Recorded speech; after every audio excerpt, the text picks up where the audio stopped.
I will take Sir Duncan's side. Thank the 7 for Prince Baelor and his impeccable timing. Dunk the Lunk has now met all the requirements for his trial by 7. But who are his champions? And just how good are they? Because let's be honest, you all saw this guy and wondered who the hell he was. Oh, and don't be afraid, I won't be talking spoilers for the trial, just the history of these characters until now.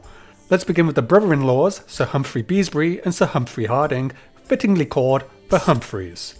There's not much really known on Humphrey Beesbury outside of his house's famous name. He wasn't the head of the house, and I can't even find mention of any relatives outside of the fact he's the brother-in-law to Humphrey Hardyng. And even then, it doesn't mention if he's married to the Harding's sister or vice versa. In A Song of Ice and Fire, the Beesburys are always popping up. In fact, you saw one of them get face planted by Criston Cole back in Season 1 of House of the Dragon. They aren't the biggest lords, but they are aplenty. Skill-wise for Beesbury, we do have something to go off. Unfortunately, Beesbury was a victim of the cutting room floor, with 90% of what he shot was cut out. In the novel, Beesbury and Hardyng face off in a joust called the Battle of the Humphreys, where both Humphreys broke 12 lances upon one another. That's quite the feat, mainly based off Harding's record because at the same tournament, Hardyng, who was one of 5 original champions and a renowned tourney knight, who managed to defeat 3 named lords during the jousts, with a 4th victory by DQ when Raymun Targaryen aimed his lance at Humphrey's horse and killed it. This resulted in the horse falling on Humphrey and breaking his leg in 2 places, which is quite the freaking injury for that period. Dunk does note that Hardyng humbled 14 knights, with each one being formidable before his joust with Raymun, so for me, that just puts Beesbury's skill set at jousting at least so much higher based on Harding's record. A cool little detail to note is that due to Raymun's disqualification, he had to give his horse to Hardyng, who had it dressed in his colours and mount it for the upcoming trial. One important thing to note is Humphrey Harding's previous tournament at Maidenpool, where he defeated an Arryn, a Royce, and more importantly, Donald of Duskendale in a melee, which is basically using blunted weaponry to wallop one another into submission. Donald over here is one of the 3 Kingsguard currently part of Raymun's team of 7.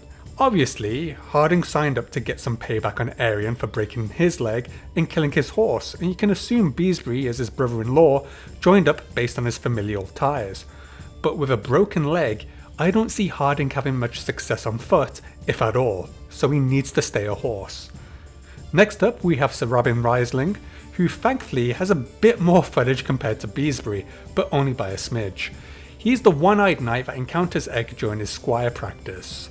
Robyn lost his eye 5 years ago during a joust where a splinter from a broken lance pierced his eye. The man is absolutely nuts. You're the maddest knight in the 7 kingdoms. We are a vessel for the warrior. In the book, he jousts with Lyonel Tyrell, and despite Robyn losing his helmet, continues the joust for 3 more rounds. Lyonel Tyrell, to his credit, is actually a decent man here because he could have aimed for the knight's unprotected face, but decides not to and eventually nails the one-eyed knight in the chest. This just goes to show that Robyn gives 0 fucks, which might not do much for his durability or chances of living, but he's made it this far. Now we have the green apple, Sir Raymun Fossoway. Green because his cousin Stefan always jokes that his cousin is not yet ripe. Let's be honest, we know enough about Raymun here. He's a good lad, hates Targaryens, at least in the show. No, they're incestuous aliens, Duncan. Blood magicers and tyrants who've burned our lands. And is mainly making up for the numbers here due to Stefan deserting Team Dunk. We know Stefan is better than Raymun, but every dog has its day, and Duncan needed 7 knights. I will be impressed by whatever Raymun manages to do. He is most likely at the bottom in terms of skill set out of the previously aforementioned knights, but probably a damn sight more useful than Humphrey Hardyng in the melee. Moving on to the Laughing Storm.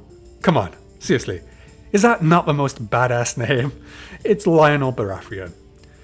This guy, if you haven't figured it out already, is here to kick ass and take names. Book Lyonel is described as an absolute unit of a man and just shy of Dunk's 6'11" in height. I think the actor embodies his spirit just as Mark Addy captured Bobby B's spirit without having the physical frame to fully match the physical description. But Lyonel is a beast for sure. He signs up for the fact that there hasn't been a trial by 7 for over 100 years, and he wants to be a part of history, and I quote, "fight the Kingsguard Knights and tweak Prince Maekar's nose." I love you, but you are not serious people. You would be right to think Lyonel isn't a serious guy. He doesn't have to be. The man's nuts and he's skilled. During the jousts, if his opponents had any fancy ornaments on their helms, he would aim to knock it off. Basically, everyone's wearing their best drip at these things, and Lyonel's just knocking off your gold or silver ornaments for shits and giggles and tossing them into the crowd of small folk who in turn loved him for it, as they could make some coin off selling these valuable trinkets. Eventually, it was only people without any real coat of arms or crests that were picking fights with Lyonel because, you know, they had no fancy ornaments that could be flinged into the crowd. Didn't mean Lyonel stopped the mockery though, as he decided to laugh at these poor saps who hit his shield. The man really gives off this larger-than-life image and has to be possibly the most formidable knight on Dunk's team. A real terror on horse and on foot. No blood tests needed to see if Lyonel and Robert are related. And finally, we have Baelor Breakspear Targaryen. The 39-year-old Prince of Dragonstone and Hand of the King is also quite formidable in combat. At 17 years old, he defeated his uncle Daemon Blackfyre in a joust. This is notable based on Daemon's reputation as being the warrior reborn, who himself was knighted as a 12-year-old.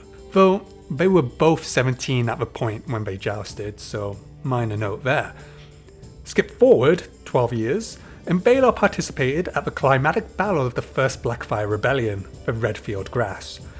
Baelor, in coordination with his brother Maekar, smashed Daemon's forces against Maekar's shield wall, which earned the brothers the nicknames of the Hammer and the Anvil.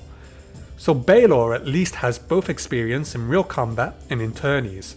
However, he doesn't come dressed for the occasion and had to borrow his son, Prince Valar's armour. Luckily, he can just about squeeze into it. He's at least the second or third best man on Duncan's team in my opinion. Speaking of which, where would Dunk fit in? Well, considering Aerion decided he wanted none of Duncan's smoke 1v1 after he got his teeth punched in, we know Dunk is outrageously strong considering his size. Look at the tug of war and look at how he manhandles Aerion and his guard. Atop a horse though, he might not be all that.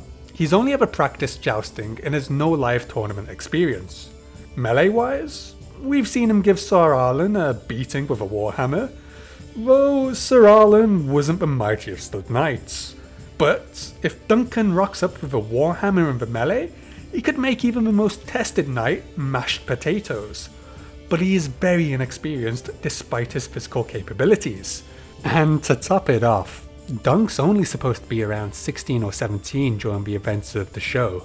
They've probably aged him up obviously, but that just goes again to show how inexperienced he is because he's not really had much training. And that just about sums up everything you need to know about Duncan and his teammates in his upcoming trial. Let me know what you think. Do you have any favourites? Comment below and like and subscribe if you enjoyed the video for more. Thanks for watching guys.